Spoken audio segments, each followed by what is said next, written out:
চলেন আজকে একটা এক্সাম ব্লগ দেখাই। Hi, I am Aril, starting a daily uni vlog from Dhaka university. দেখেই বুঝতে পারতেছেন কি পরিমাণ দৌড়ের উপর চলতেছি। তার উপর ভার্সিটির বাসে সিট নাই, প্রচন্ড ভিড়, দাঁড়িয়ে দাঁড়িয়ে পুরো রাস্তায় এসেছি।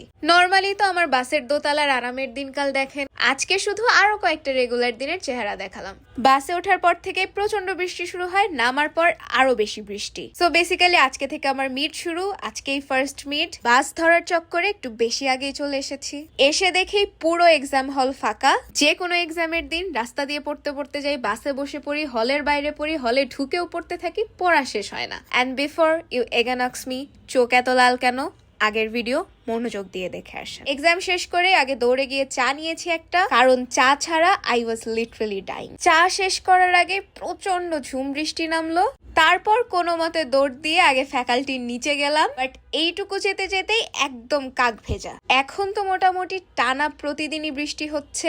জানি না এই টানা বৃষ্টি কবে শেষ হবে, বাট আমি পার্সোনালি গরমের থেকে বৃষ্টিটাই বেশি প্রেফার করি। তারপর কিছুক্ষণ সেমিনারে বসে আবার বের হলাম। স্টিল বৃষ্টি পড়ছিল, বাট দুপুর হয়ে গেছে, ক্ষুধাও লেগেছে। ডাক শুতে যাওয়ার পরে শুনি আজকে গ্যাস নাই। তারপর আর কি, মনের দুঃখে পকেটের টাকাগুলো শেষ করতে গেলাম অষ্টব্যঞ্জনে। বাইরে প্রচন্ড বৃষ্টি, সো অবভিয়াসলি খিচুড়ি অর্ডার দিলাম। আমি আমার খাবার এনজয় করতে থাকি, আর ততক্ষণ আপনারা কমেন্টে মারামারি করতে থাকেন অষ্টব্যঞ্জনের খাবার ভালো নাকি খারাপ। খাওয়া দাওয়া শেষ করে পাশেই হচ্ছে পাঠক সমাবেশ কেন্দ্র। This is one of my go to place. First year second ইয়ারে থাকতে অনেক সময় আমি এখানে কাটিয়েছি, বাট রিসেন্টলি আসলে খুব একটা সময় হয়ে ওঠে না আলাদা করে বই পড়তে যাওয়ার। কিন্তু এখনো ক্যাম্পাসের আশেপাশে this is one of my favourite place to go. এখানে বেশ কিছু সময় কাটিয়ে ডিরেক্ট চলে গেলাম টিএসসি তে। And look who is coming. Dhaka ইউনিভার্সিটিতে পড়াশোনা করেন অথবা টিএসসি তে নিয়মিত যাতায়াত করেন, কিন্তু অভ্রকে চিনেন না এমন মানুষ আমি অন্তত চিনি না। বৃষ্টিতে অভ্র বাচ্চাটাও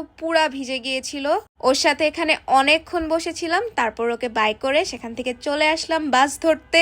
তার আগে আপনাদেরকে একবার টিএসসিটা দেখাই দেই। টিএসসি বলতে যারা শুধুমাত্র বাইরে দাঁড়িয়ে চা খাওয়া বুঝেন, তাদের জন্য টিএসসি নিয়ে আলাদা একটা ভিডিও করব সুন। বাসের জন্য ওয়েট করতে করতে দেখলাম আরেকটা ছোট্ট বন্ধু আসলো। বাচ্চাটা এত কিউট, ও পুরাটা সময় আমার সাথে দাঁড়িয়ে থেকে আমাকে বাসে উঠাই দিয়ে তারপরে গিয়েছে। সেই একটা এক্সাম দিয়ে বৃষ্টিতে ভিজতে ভিজতে ফাইনালি সারাদিন শেষে বাসায় ফিরলাম।